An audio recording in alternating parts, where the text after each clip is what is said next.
Chapter 1. A pleasant day turned grim. The sun shone with a soft insistence over the village of Little Witchwood, casting dappled gold upon ivy-covered cottages, primly clipped hedges, and baskets of cascading geraniums. It was the sort of morning that made one think, quite mistakenly, that evil could not possibly exist under skies so blue. At the edge of the green, where the church bell chimed serenely each quarter hour, Mrs. Edgecombe's annual summer fete was well underway. There were white marquees trimmed with bunting, a trestle table heavy with sponge cakes, and the predictable bustle around the jam competition where Miss Dora Calhoun, widowed and proud, guarded her gooseberry preserve like a lioness. Children shrieked with delight near the coconut shy, and Reverend Latimer was, as usual, trying to coax people into the guess the weight of the cake stall, which no one had won in 12 years. Mrs. Edgecombe herself, formidable, silver-haired, and clad in cream linen, floated from group to group with the air of a woman who had single-handedly invented the concept of summer. Miss Marple sat serenely in a collapsible chair near the tea tent, knitting something in a shade of grey that defied identification. She was politely declining a second scone offered by Miss Tilly Woodcroft, who had evidently taken a new interest in baking since returning from Bournemouth, when the first signs of disruption arrived in the form of a scream. It came from the village hall kitchen, a short trot from the green. Those nearby turned, curious but not alarmed. It was a bright day after all. Perhaps someone had burned a finger or seen a mouse. But when young Lily Purnell, red-faced and breathless, came running from the building, one hand pressed to her apron and eyes wide with something between fear and confusion, the mood shifted perceptibly. "Something's wrong," Lily cried. There's writing in the flour, on the counter." This, at first, drew little more than a ripple of bemusement. It was only flour, after all. Children often scribbled in it when helping bake. But Miss Marple did not rise. Instead, she tilted her head just slightly, her needles pausing mid-row. "What kind of writing, dear?" she asked Lily gently. "I don't know," the girl replied, now surrounded by curious villagers. "It was like a line from a poem or something, only it didn't make sense." Several people made for the kitchen at once, Mrs. Edgecombe leading the charge, and within moments, the murmurs escalated. Soon, Constable Burt was fetched from the churchyard, where he'd been half asleep in the sun, and entered the kitchen with the stiff shoulders of someone who had never before encountered poetic vandalism. Miss Marple, with a soft sigh, tucked away her knitting and rose. She was never one to assume a disaster before it proved itself, but flour was seldom so dramatic without purpose. Inside the village hall kitchen, the air was thick with the smell of warm scones, strawberry jam, and unease. There, across the large wooden preparation table, in flour smudged with a fingertip, someone had written, "Not death, but sleep, where secrets keep, beneath the butter and blood so deep." It was a child's rhyme in rhythm, but the content was oddly sinister. The final line had been half smudged, as though someone had tried to brush it away. Mrs. Edgecombe tutted, arms folded. Nonsense, someone's idea of a prank. But Lily Purnell shook her head.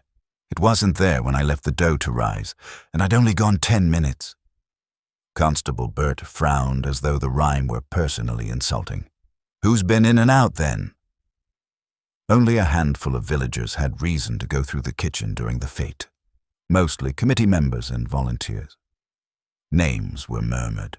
Mr. Ambrose, who had been hunting for forks, Miss Tilly Woodcroft, who'd forgotten her raspberry tarts, and George Copley, the baker, who was known to flirt with Lily under the pretext of checking the oven's temperature.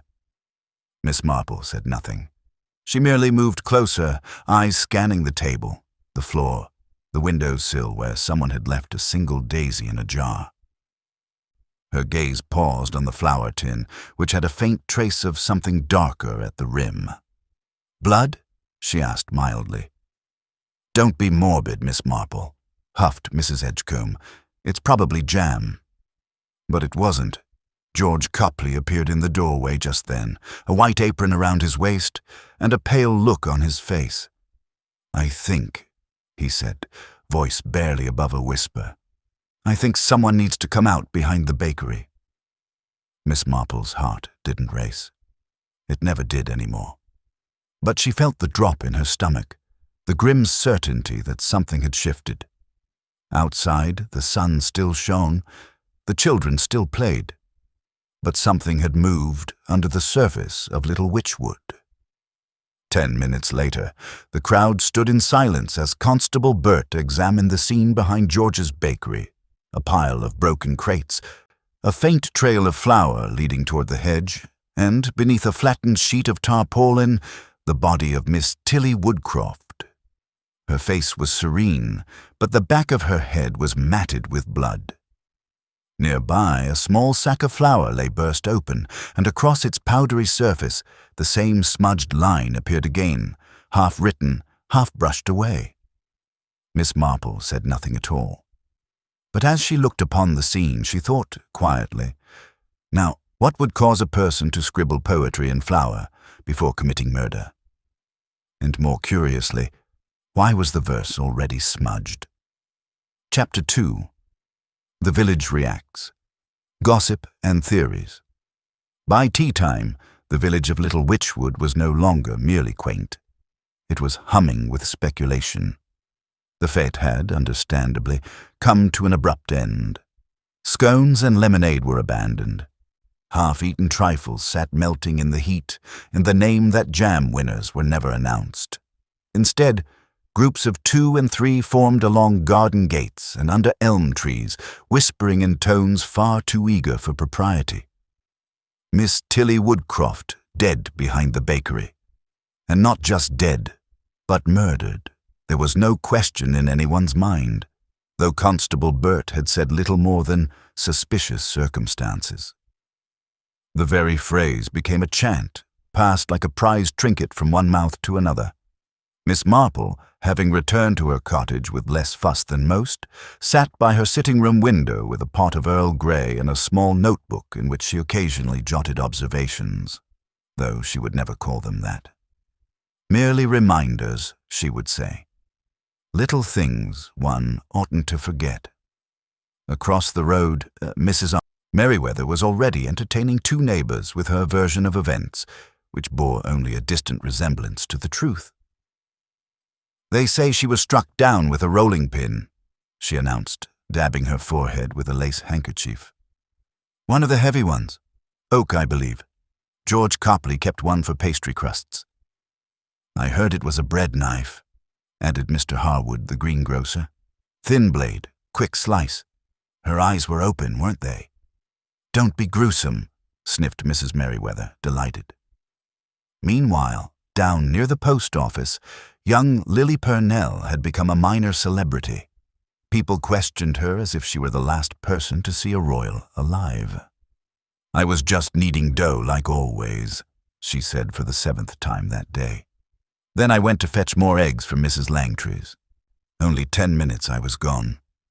And when you returned?" There it was, the poem in the flower. "Exactly as you said it?" asked Gladys Binns, who had never liked Tilly much, but now mourned her deeply. Lily hesitated. "Well, I thought it said butter, but someone else thought it said bitter. It was smudged, see, but it was there, plain as anything." "Bitter and blood sounds more dramatic," Gladys decided. "I'll use that."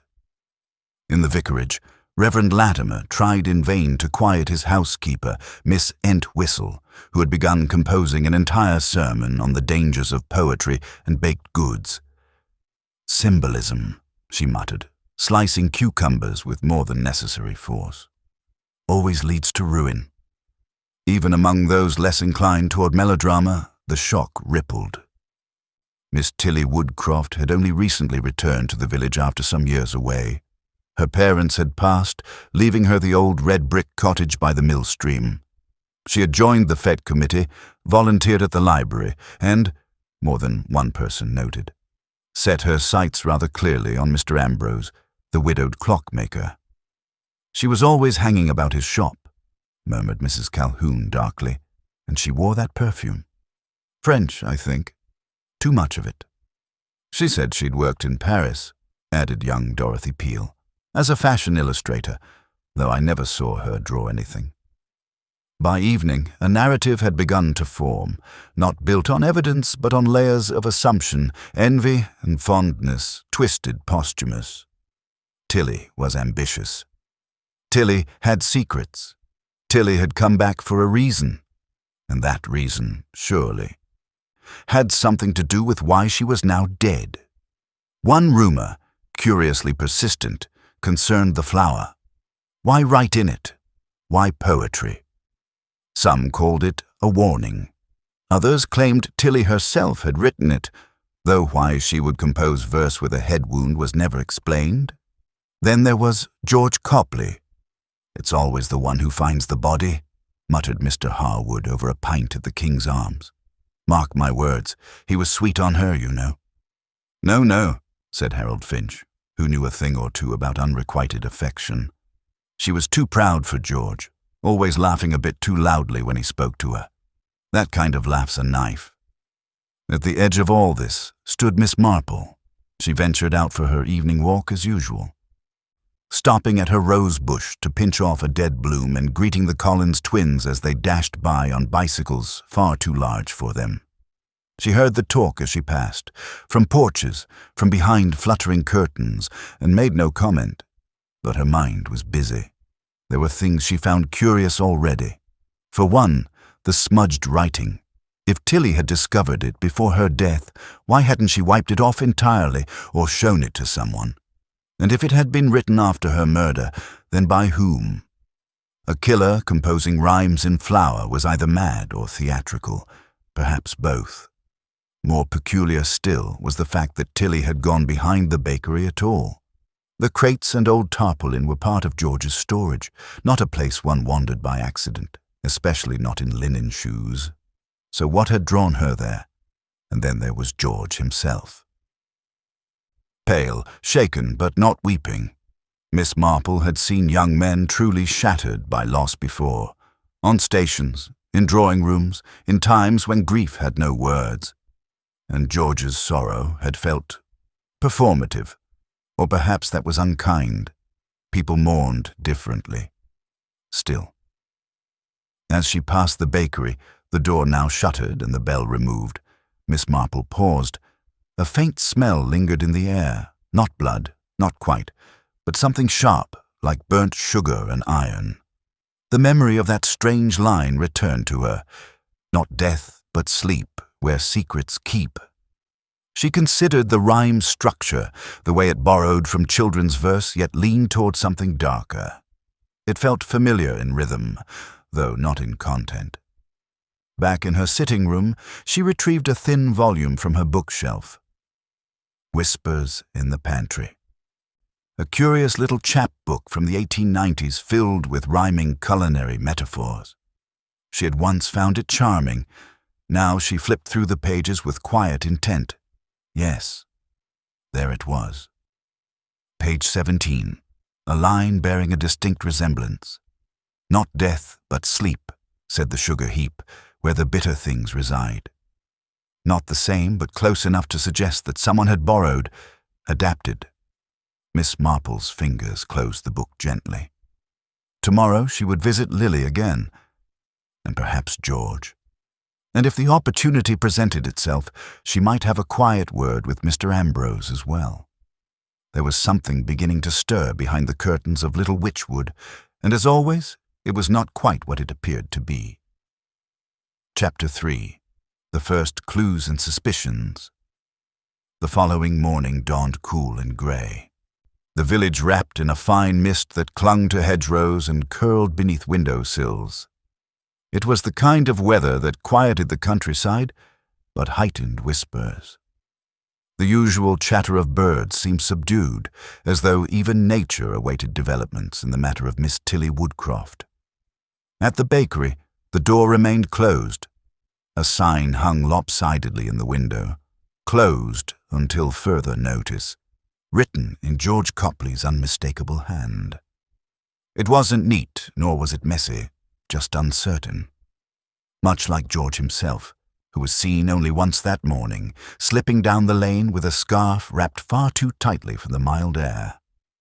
Miss Marple, freshly returned from the greengrocer with a modest parcel of plums and a loaf of bread, paused just long enough to note the anxious twitch in his step, the way he glanced behind him, and how he crossed the road not at the corner but part way down, an odd diagonal movement that suggested avoidance. She continued on. Back at her cottage, she made tea and waited. As expected, by 10 o'clock, there was a knock at her door. Mildred Finch, all sensible shoes and flannel determination, had come calling under the pretense of borrowing a darning needle. Though really, I just had to speak to someone rational, she confessed, stepping into the parlor like a woman entering a confessional. The things people are saying, Jane, it's getting out of hand. Oh? Miss Marple said mildly, motioning to the tea tray. Do sit. Plum jam? Thank you. Yes. Well, Mrs. Merriweather claims Tilly was involved in something sinister in Paris, some sort of artistic circle, all terribly modern and French. I'm not sure being French is, in itself, a crime. She says George might have followed her there years ago, that he came back broken-hearted. Honestly, Jane, I think she's been reading too many novels. Miss Marple smiled. People often do in times of trouble. It gives them a sense of shape. But real life isn't so obliging. Still, the theory was not wholly without merit. George and Tilly had known each other before. George had been just out of his apprenticeship when she left Little Witchwood. They would have been in their late teens, an impressionable time. After Mildred departed, with 2 darning needles and 3 ginger biscuits, Miss Marple took a quiet walk to the village hall, where Constable Burt was busy going through the motions of an investigation he did not particularly enjoy. He was a tall man with a kind face and a talent for gardening.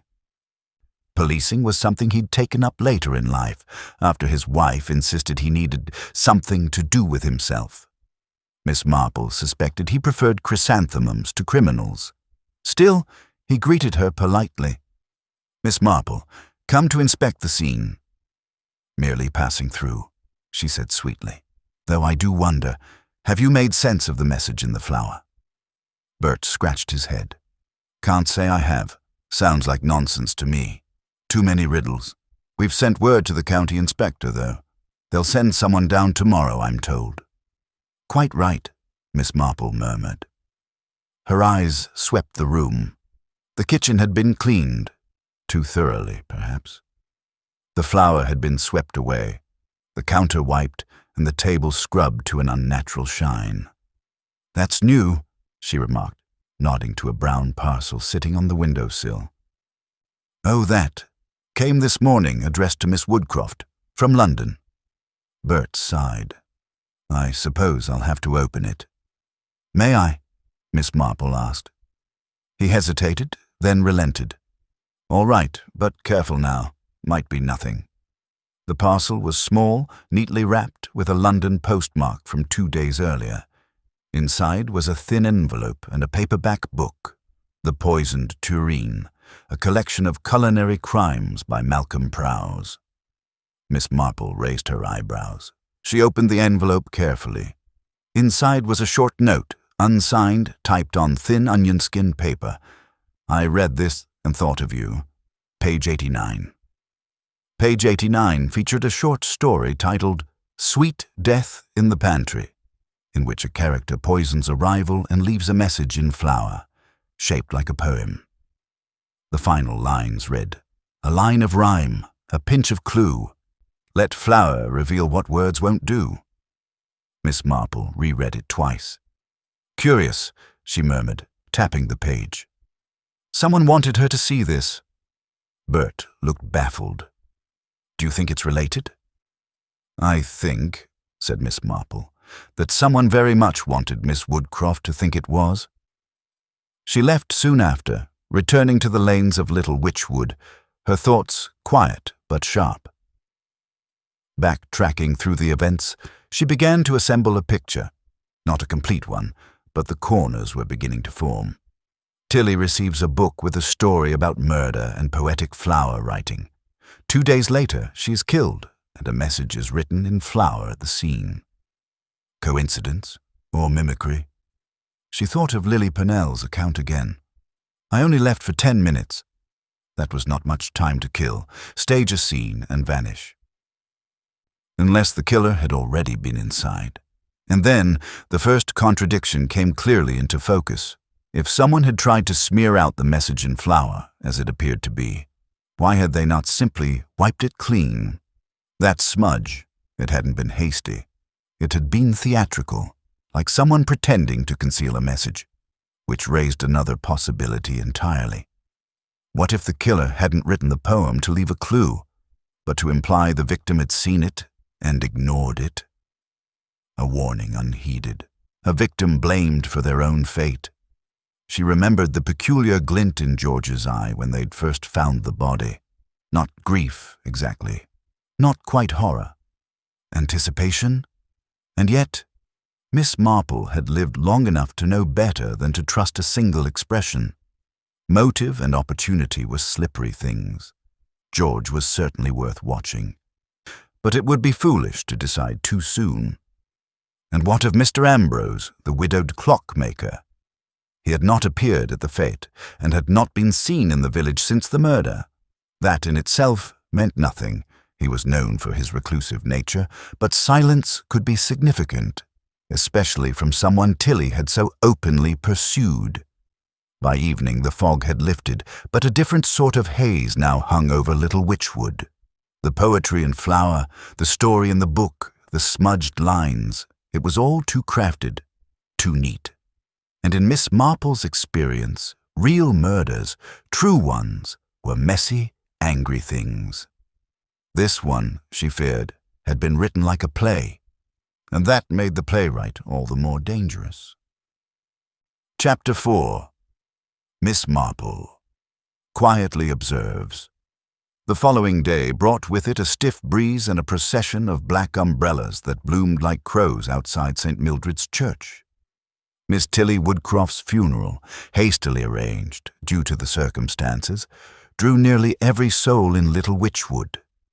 Even those who had little affection for the deceased showed up in subdued hats and respectfully lowered voices, for murder in a village binds people together in a peculiar way. It sharpens curiosity and dulls resentment, at least for a time. Miss Marple sat 3 rows from the front, her hat modest, her expression unreadable. She did not cry. Crying at funerals, she thought, was often less about the departed and more about one's own unsettled memories. Miss Marple's memories were always in good order, dusted and boxed like her linen drawer. The vicar, Reverend Latimer, delivered a tasteful eulogy, touching on Tilly's return to the village, her contributions to the fête committee, and her spirited nature, a phrase which caused Mrs. Merriweather to sniff sharply, perhaps in agreement or perhaps not. George Copley was seated at the far end of the pews, shoulders hunched and eyes fixed on the stone floor. Beside him, Lily Purnell dabbed her eyes with a tissue and cast furtive glances at the mourners behind them. But it was Mr. Ambrose, the widowed clockmaker, who caught Miss Marple's attention. He had arrived late and sat near the back, alone, his hat low over his face. He was a man of peculiar habits and reticent nature, known for keeping to himself. But what Miss Marple noticed was not his quietness.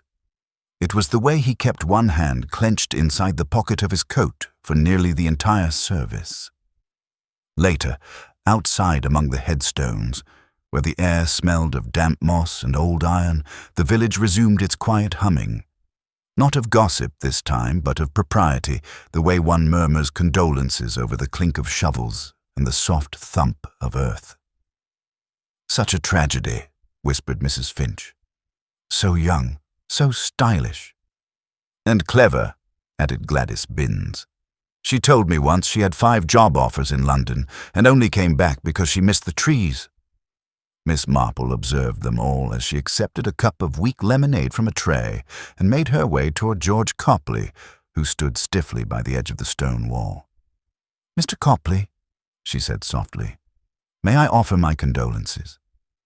He nodded, though didn't quite meet her gaze. "Thank you, Miss Marple. She was someone I admired.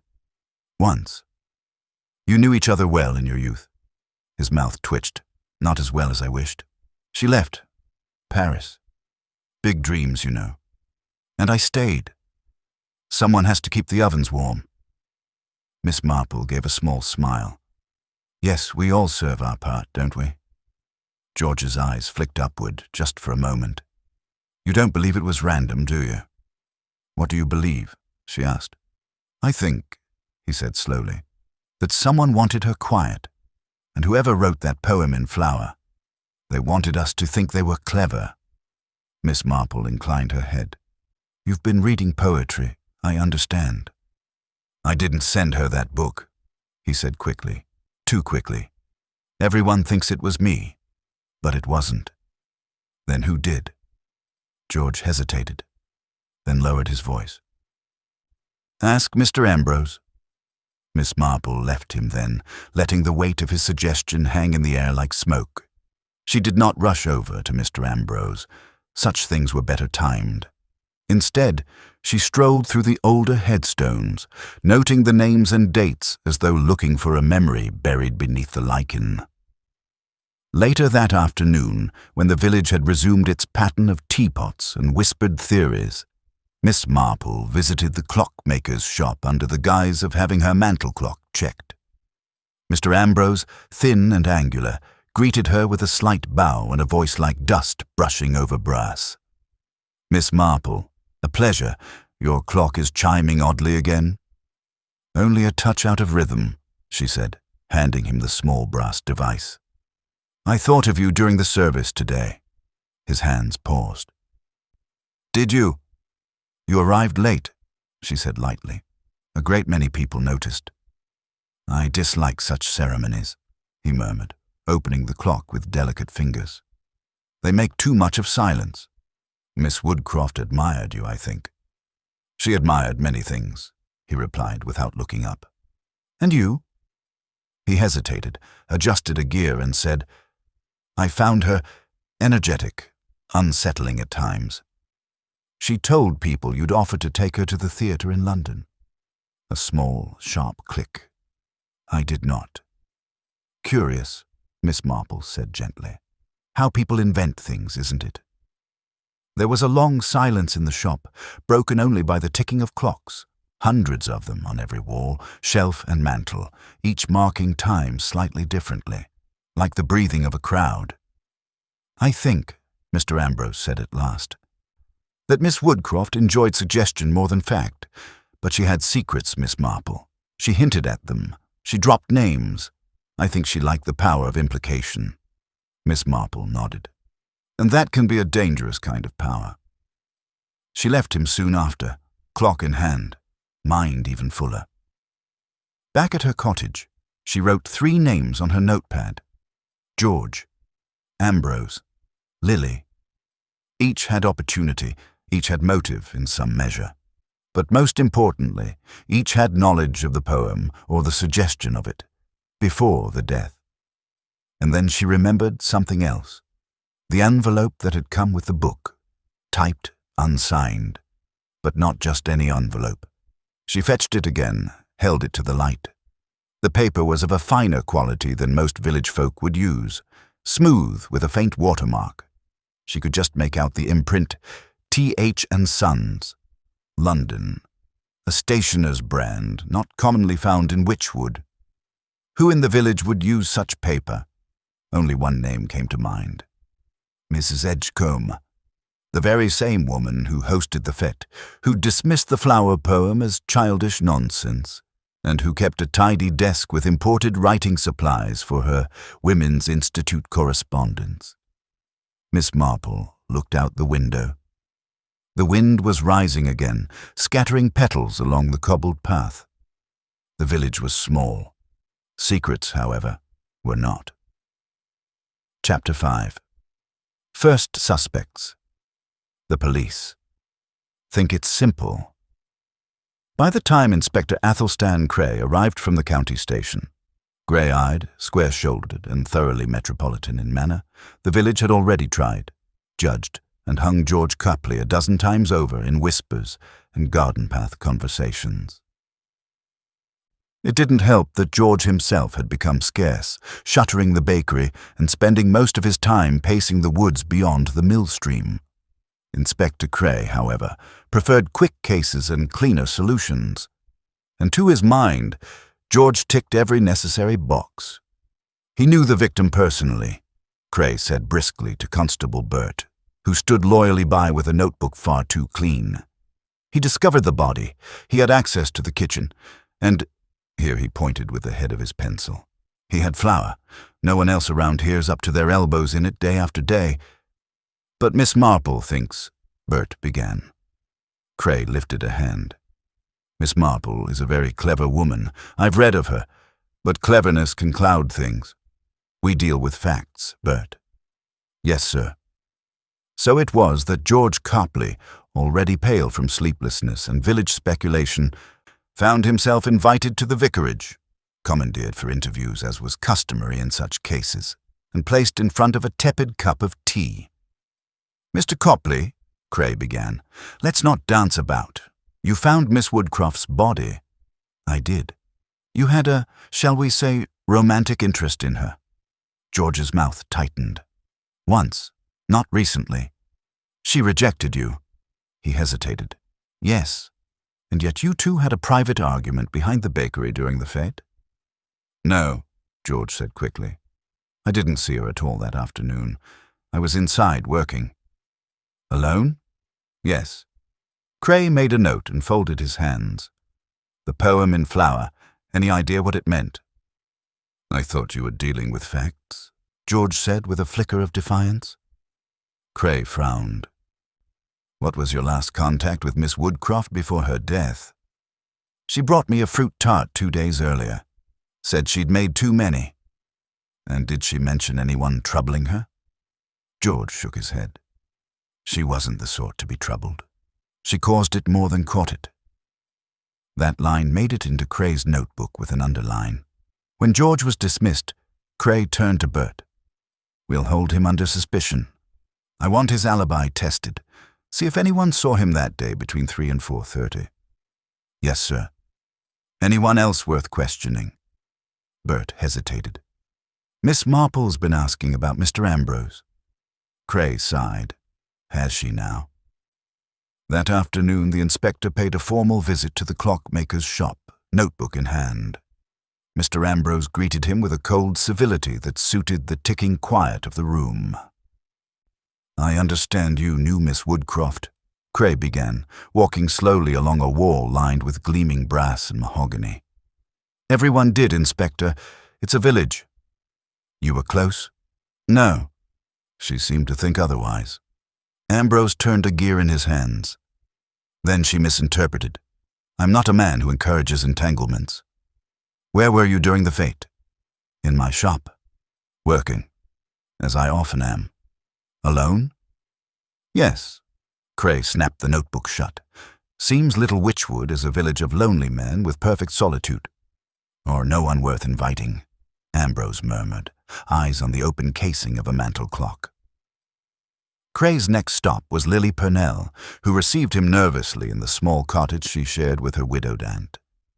I just found the poem, she said at once. I didn't write it. No one's accusing you of that, Miss Purnell. You left the kitchen for eggs? Yes. Mrs. Langtry's. I was gone 10 minutes. Maybe 12. You didn't see anyone enter or leave the hall? No. Cray considered her. She looked pale but not frightened. Perhaps too composed. Did Miss Woodcroft have enemies? Lily paused. She didn't make friends easily.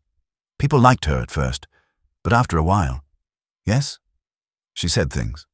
Sometimes about people. Little things. I think she enjoyed being noticed. Like what?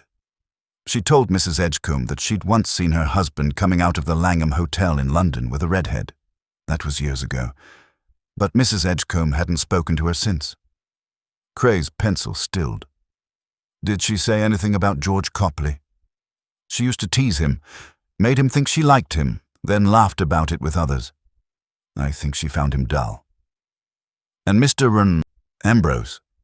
She wanted him, Lily said, suddenly serious. But he wanted no part of it. Once I saw her touch his arm, and he stepped away like she'd burned him. Cray left the cottage with more impressions than facts, and a growing sense that nearly everyone had disliked the victim, though most in that curiously English way that turns dislike into polite distance and covert murmurs rather than action. Back at the vicarage, he met Miss Marple outside the gate, where she was attending to a rather unruly patch of oxeye daisies. Miss Marple, he said politely. Enjoying the weather? As much as one can in a village that's turned murder into entertainment, she replied, standing slowly. Cray smiled thinly. You have thoughts, I imagine? I always have thoughts, Inspector. And suspicions. Several. But you've not spoken them aloud. She folded her gloved hands. Because they're not ready. I find half-baked ideas do more harm than good. Like uncooked pastry. One ends up with a soggy bottom and a very sorry mess. Cray chuckled despite himself. You still think it's not George? I think George may be hiding something, she said calmly. But not necessarily murder. And what would you suggest? Observe quietly, she said, turning back toward her garden gate. People reveal themselves best when they believe no one's looking. And with that, she disappeared into her cottage, the door clicking shut behind her with the finality of a chapter turned. Chapter 6. A hidden clue. Overlooked but vital. The morning after Inspector Cray's tour of suspicions, Miss Marple sat at her breakfast table in a state of quiet reflection, stirring her tea with the slow, thoughtful rhythm of someone not lost in thought, but coaxing it to settle into place. The newspaper lay untouched. The events of the fête, and more precisely, the brief, brutal final act in the kitchen, were still unfolding in the hushed undercurrent of village life. At the grocer's, at the post office, in the murmured exchanges between parishioners before Sunday service. She had spent years training her ear to distinguish idle gossip from dangerous truths. The trick, she often thought, was not to listen for what was said, but for what was missing. She glanced again at her small notebook, where 3 names were carefully underlined. George Copley, Lionel Ambrose, Lily Purnell.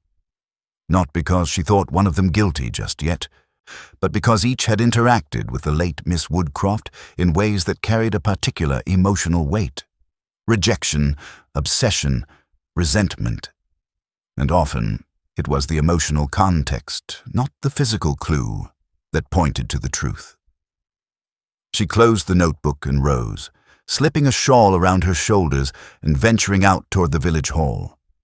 The fate's decorations had been cleared away, but the faint trample of footsteps in the grass still remained, like ghostly signatures on a page. The building stood locked but not impenetrable. With the mildest of encouragement, the vicar, who had long since learned not to question Miss Marple's instincts, handed her the spare key. Inside, the hall felt oddly suspended in time. The scent of baked goods and fresh-cut grass had faded, replaced by the cooler, airless smell of shuttered rooms. She stepped lightly across the wooden floor and into the kitchen, the scene of murder now scrubbed and clean. Too clean. Miss Marple's eyes narrowed slightly. She was no believer in forensic science in the modern, sensational sense. But she did believe in consistency, and this was inconsistent. The floor had been cleaned down to the tile grout, the counters cleared and polished, the pantry reorganized. The kind of tidying one might do after a death, yes, but with too much thoroughness. Almost intentionally so. She stood still for a full minute, allowing her eyes to absorb the details afresh. The flour bag was gone. A replacement now stood in its place. Different brand, different sack altogether. Someone had wanted the original removed. And flour, she reminded herself, was both revealing and dangerous.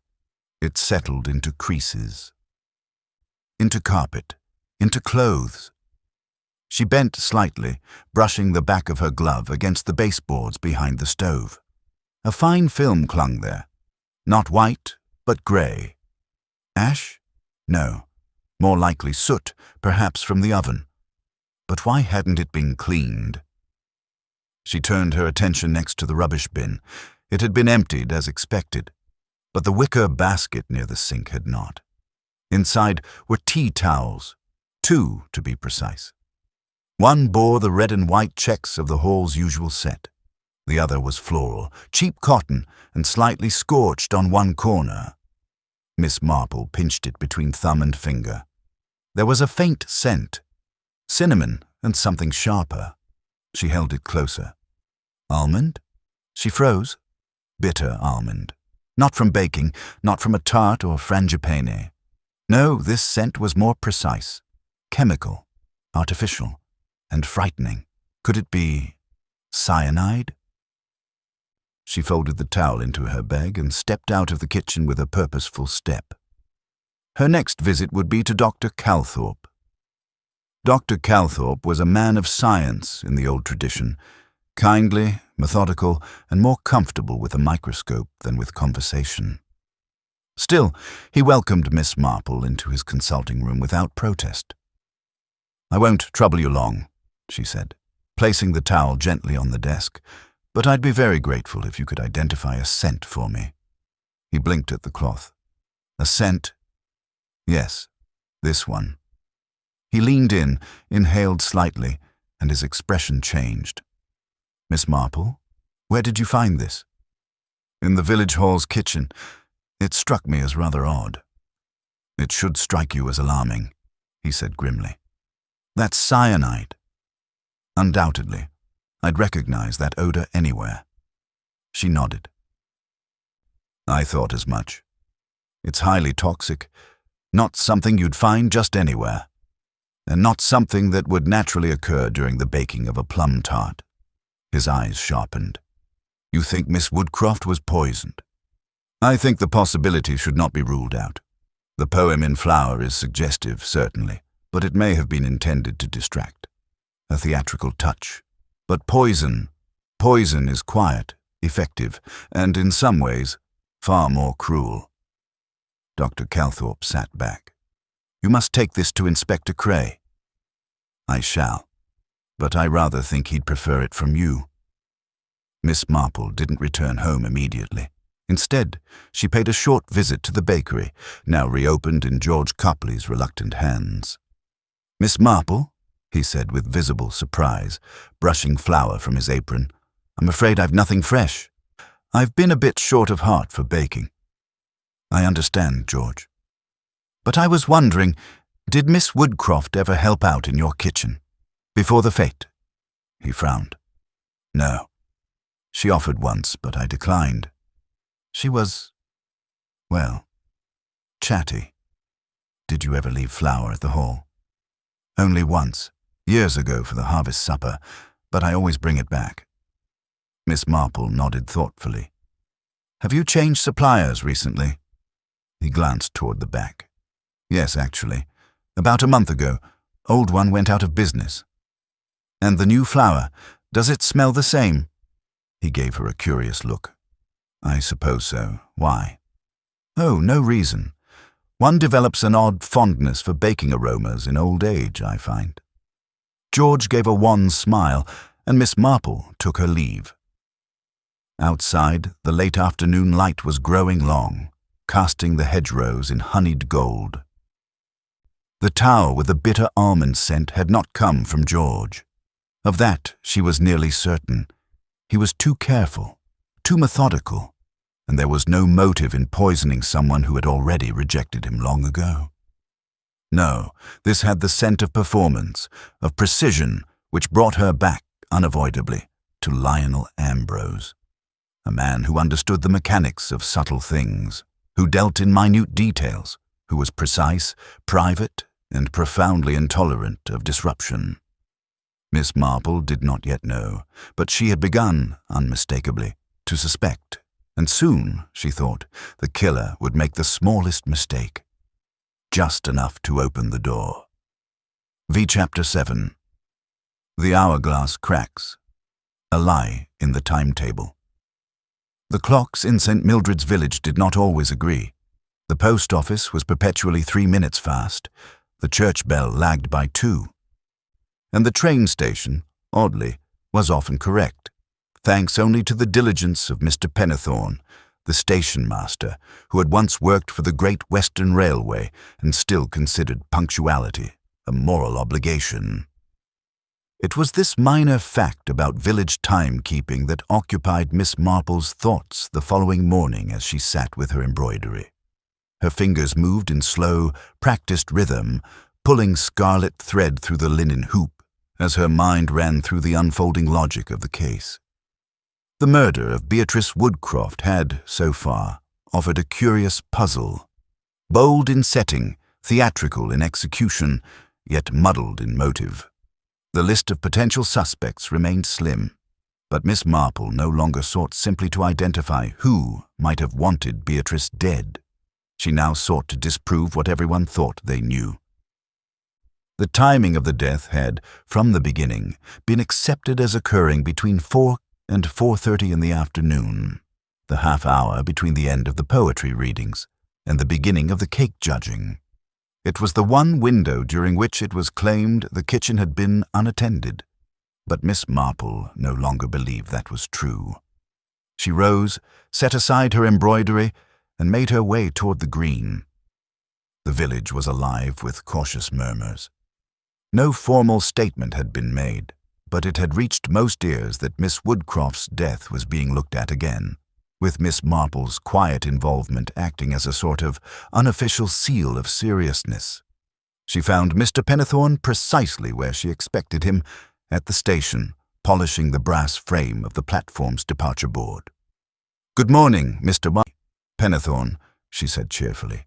"What a splendid job you're doing. The station positively gleams." "Thank you, Miss Marple. Standards, you know. One mustn't let them slip." "Indeed. I wonder, though, do you happen to recall the time of the 4:05 train on the day of the fete?" His brow furrowed slightly, then cleared. "The Thursday?" "Yes, right on time. Just one passenger alighted. I remember because she was carrying a rather cumbersome bouquet." Miss Marple tilted her head. "Did you happen to note the time on the platform clock?" "Precisely 4:04 when she stepped down. I checked it twice. As I say, standards." "And you're quite sure it was Thursday?" "Quite," she asked the way to the village hall. "Wanted to catch the last of the fete. I remember thinking she'd missed most of it." Miss Marple smiled faintly. "That's very helpful. Mr. Pennethorne, you've always had a very reliable eye." Her next stop was the vicarage. The vicar's wife, Mrs. Harmon, welcomed her in with a touch of weariness. "If you've come about the matter of the kitchen key, Jane, I assure you—" "Not at all, dear. I've complete faith in your oversight. But I did want to ask about the poetry readings. Do you recall how long they lasted?" "Oh, about 45 minutes. Miss Woodcroft insisted on reciting her sonnet cycle in full. Lionel was quite stiff about it. He found it rather overwritten, I think." "Yes, I believe he prefers the economical style." Mrs. Harmon gave a tight smile. "That's one way to put it." "And did he leave before the readings ended?" Mrs. Harmon blinked. "Why, yes. He slipped out after the third poem, I believe. Said he had to check the logistics for the cake judging, which was scheduled for 4:30 sharp." "Curious," Miss Marple murmured. "Jane, I'm just thinking aloud, dear."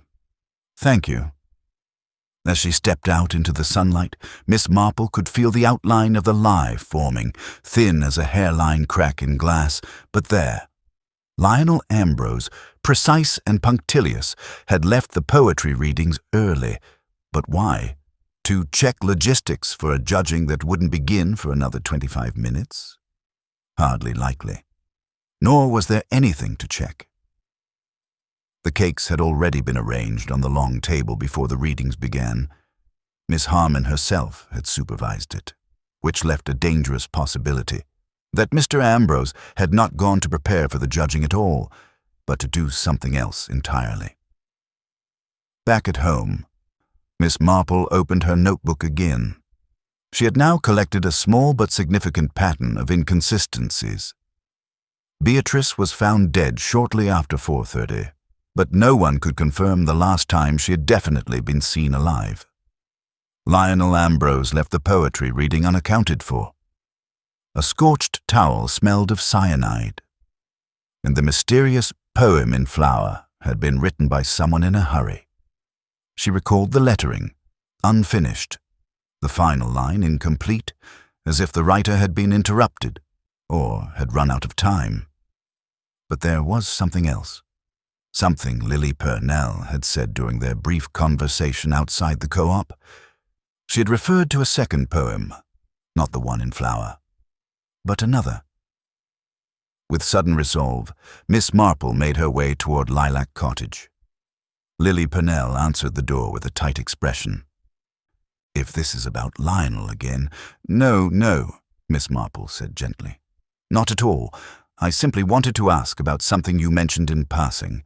A poem." "Oh," Lily flushed. "That?" "Yes. You said Beatrice showed you a poem, a different one. I wondered, did you ever see it, or recall any lines?" Lily hesitated. I remember one. It was peculiar. She said it was for the fete, but I thought it was more like a diary entry." She frowned. Something about truth steeped in almond and flower white regret. Very melodramatic. Miss Marple's fingers twitched. "Almond?" "Yes." "You're quite sure?" "Absolutely. I remember because she asked if it sounded too bitter." Miss Marple stood very still. Bitter almond, flower white, regret, a confession disguised as verse, or a warning, and why had Beatrice shown it to Lily? The answer, Miss Marple thought, might not lie in the poem, but in the reason it had been shared. "You've been most helpful, dear." "Truly?" Lily looked startled. "I have." "Oh, yes," Miss Marple said gently. "I believe you've just told me who the murderer is." But she said no more. Not yet. The hourglass had cracked. Now it was only a matter of waiting for the sand to finish running. Chapter 8. The Curate's Puzzle. A whisper in the dust. The curate of St. Mildred's, Mr. Edwin Fosdyke, was a man of odd enthusiasms and shy manners. Miss Marple had always found him rather endearing, if a trifle too earnest about Greek participles and the etymology of psalms. But more than once over the years, he had proven surprisingly observant in matters where others were blind.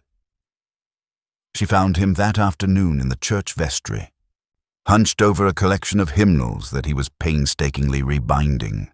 There were scraps of leather, glue pots, and a half-eaten sandwich of cress and mustard on the desk beside him. "Miss Marple," he said with evident surprise, rising hastily, "I was just refreshing the covers for Harvest Sunday. The choir's begun peeling them with enthusiasm, I'm afraid." "How industrious of you, Mr. Fosdyke, but I won't keep you long.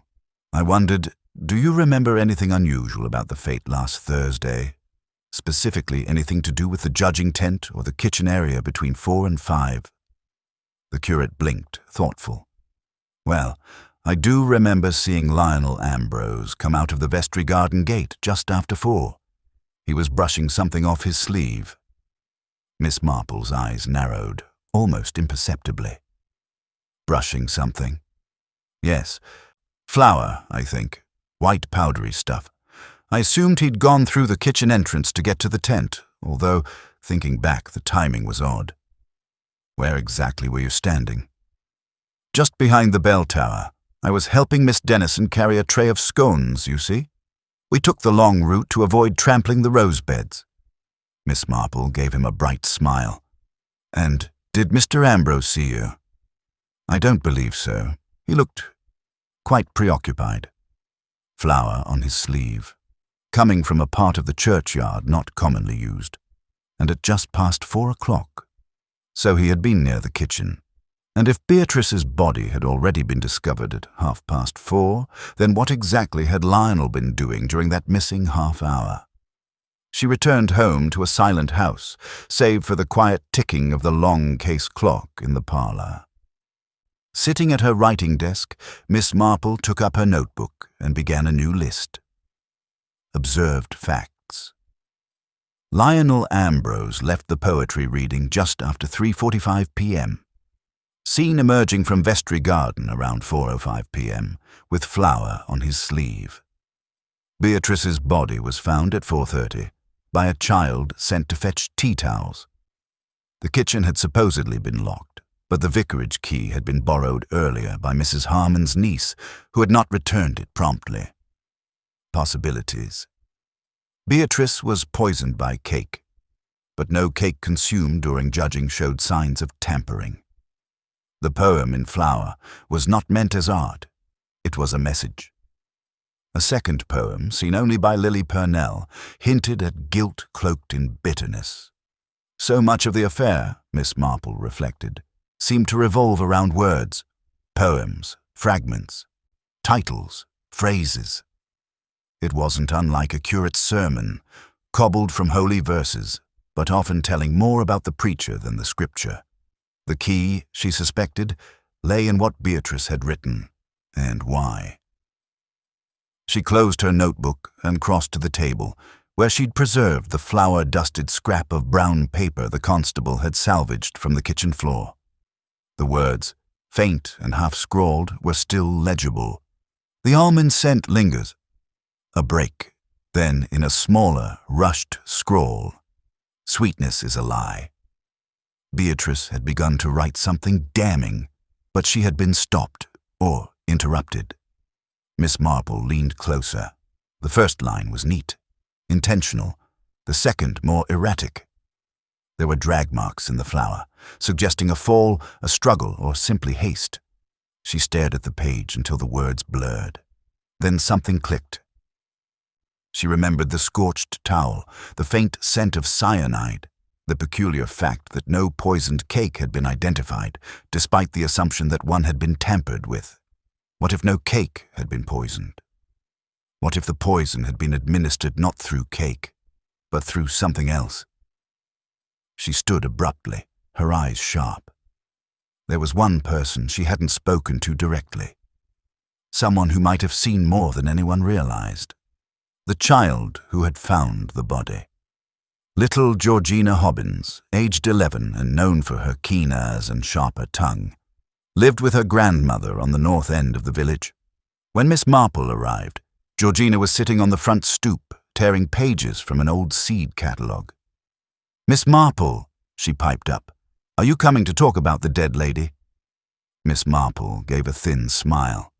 "Why, yes, Georgina, if you're not too busy." Georgina scooted aside.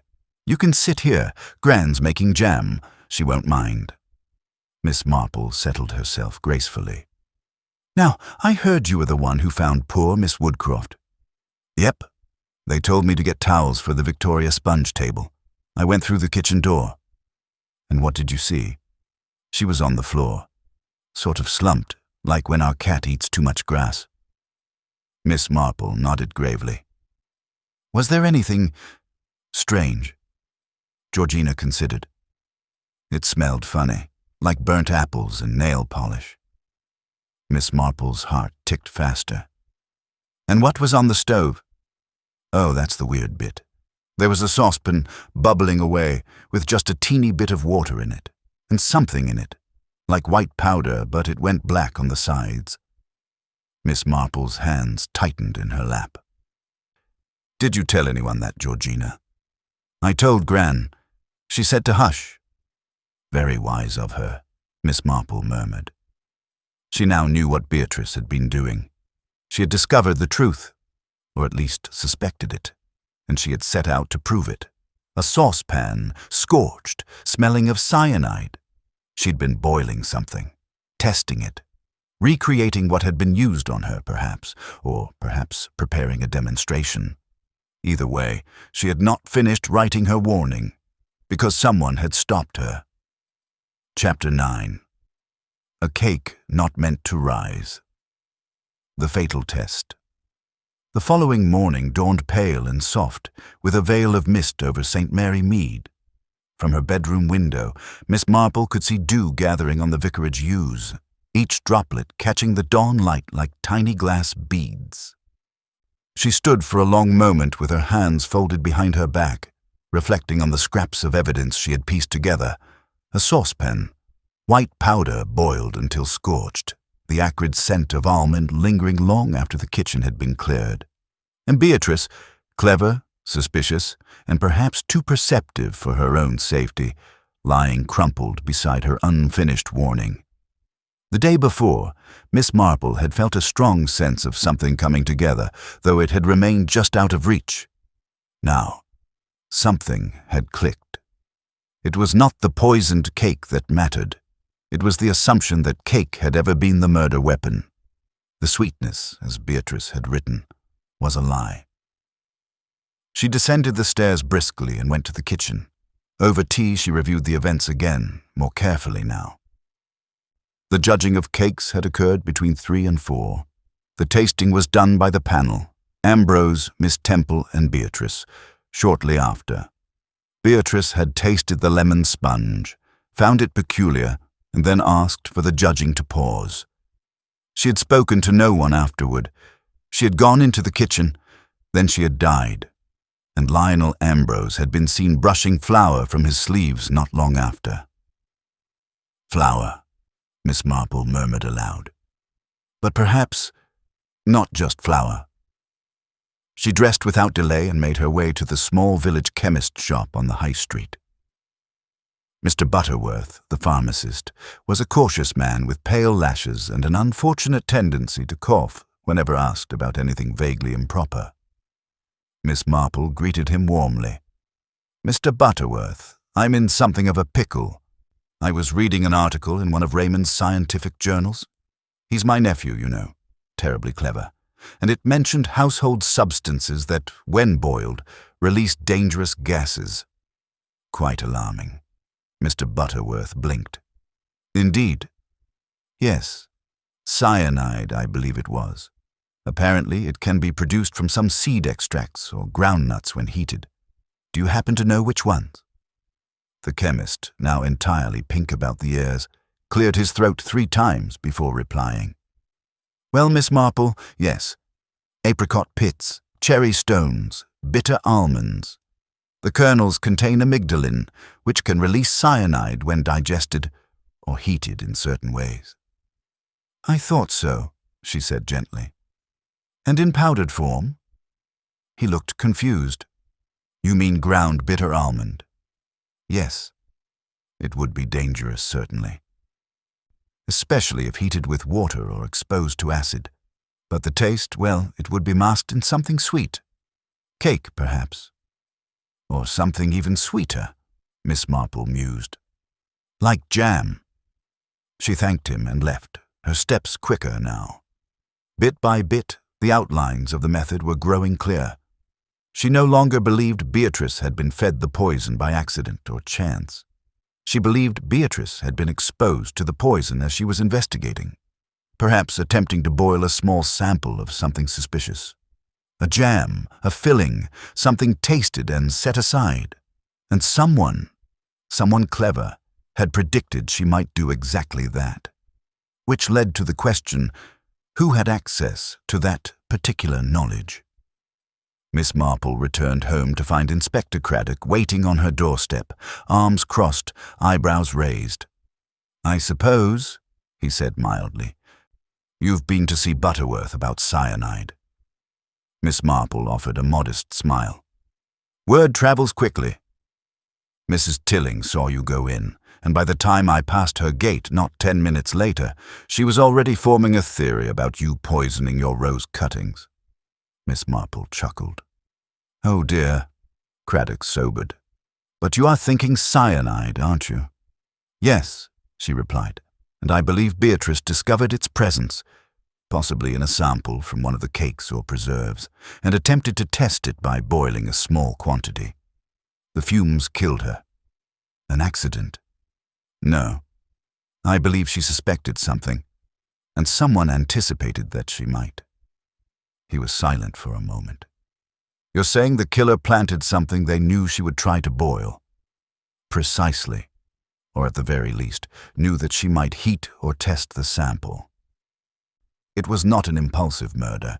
It was planned, and cruelly so, but also literary. Literary? Craddock asked, frowning. Miss Marple went to her desk and handed him the scrawled message written in flour. The almond scent lingers. Sweetness is a lie. He read it twice, then met her gaze. You think the killer saw her write this? Or interrupted her just afterward? Craddock nodded slowly. We'll reopen the kitchen and test for residue in the pots. But we'll need more than this, Miss Marple. We need motive. Miss Marple gave a small nod, as if she had been expecting him to say exactly that. And she had. That afternoon, she paid a quiet call to Miss Temple, the retired literature teacher who had served as one of the Fete judges. They sat in Miss Temple's parlor, surrounded by towers of books and the scent of rose-scented furniture polish. A portrait of Keats stared down from the mantel. My dear, Miss Marple said gently, I believe you may have read a poem recently, a modern one, a bit jumbled, about sweetness and almond and something that lies. Miss Temple blinked, then, with a sigh, she nodded. Yes, it was curious. Beatrice showed it to me a few days before the fete. She said it came from one of the entries, but it felt personal. Miss Marple leaned forward. Do you remember how it ended? Miss Temple hesitated. Something about bitterness hidden in sugar, and betrayal, from the same lips that promised affection. Something like that. Miss Marple sat very still. Do you know who wrote it? Miss Temple shook her head. But Miss Marple was already thinking of Lily Purnell. Lily, who had claimed she saw a second poem in the flower, though no one else had. Lily, who had recently been in tears over a broken engagement, an engagement that had been hushed up and never spoken of, and a man who wrote poems, a man who had access to baking supplies, a man with someone to hide. Chapter 10. The Man Who Wrote in Whispers. Inspector Craddock stood in the kitchen of the village hall with a constable at his shoulder and a collection of confiscated items on the long wooden counter. Jam jars, a small saucepan scorched black at the base, a metal spoon warped by heat. The air, even now, held a faint trace of something acrid and artificial beneath the scent of lemon and baked goods. He glanced at Miss Marple, who sat on a folding chair just beyond the reach of the morning sun through the window, her knitting resting untouched on her lap. We found traces of hydrogen cyanide in the burnt residue, he said quietly. It confirms your theory. Beatrice boiled something, probably a jam with bitter almond extract. Miss Marple gave a slow nod. And she recognized the scent, perhaps, or felt faint, but too late. Craddock exhaled. It was no accident. That's murder by design.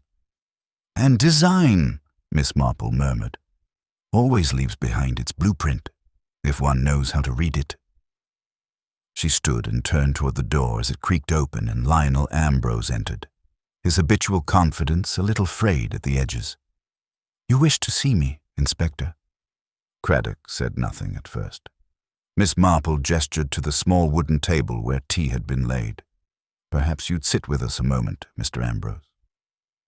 There is something I'd like you to hear. He hesitated but sat, folding his hands loosely. His eyes flicked from the inspector to the old woman. Amused, guarded. Miss Marple folded her hands. I wonder, she said gently, if you remember a young woman named Lily Purnell. You worked with her last spring when she was helping catalogue the parish archives. I believe you were quite close. Ambrose's jaw tightened. "We worked together, that's all." "And yet," she continued, "you wrote her a number of poems, slightly juvenile, rather melodramatic, but heartfelt, wouldn't you say?" His lips thinned.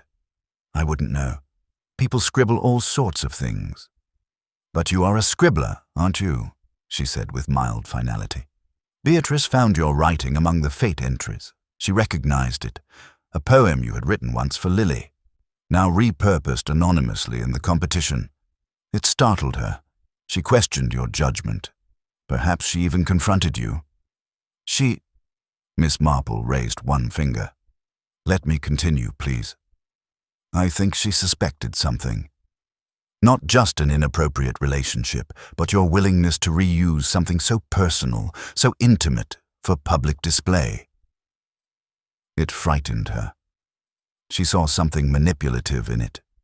And Beatrice, being the sort of woman who doesn't let sleeping dogs lie, began watching." Ambrose's face had turned pale. Craddock shifted but said nothing. Miss Marple pressed on. She didn't trust the lemon sponge. Not because it tasted strange, but because it tasted too familiar. A filling she'd tasted once before in your own kitchen, perhaps, when she visited Lily. She scraped a little into a saucepan. She knew a warning sign when she smelled it, and she died for it. Silence fell. Then Ambrose said coldly, "You can't prove any of that." Craddock, with quiet satisfaction, placed the small, red-lidded jam jar on the table. "We can. This jar was found in your pantry. It contains trace amounts of bitter almond extract, far more than the legal amount. It's also missing a label. Which is odd, because Beatrice kept impeccable records of all the entries. We believe you swapped it in before judging. You see," Miss Marple said gently, "you assumed the poison would be consumed, and the blame would fall on someone else. Some hapless baker with the wrong ingredients. But Beatrice didn't eat it. She investigated it." "You're mad," Ambrose snapped. "You're just a busybody." "And the poem in flower," Miss Marple cut in softly. "That was her final act. A warning. The almond scent lingers. Sweetness is a lie." He was silent. But it was the silence of a man who had already heard the gallows rope tighten.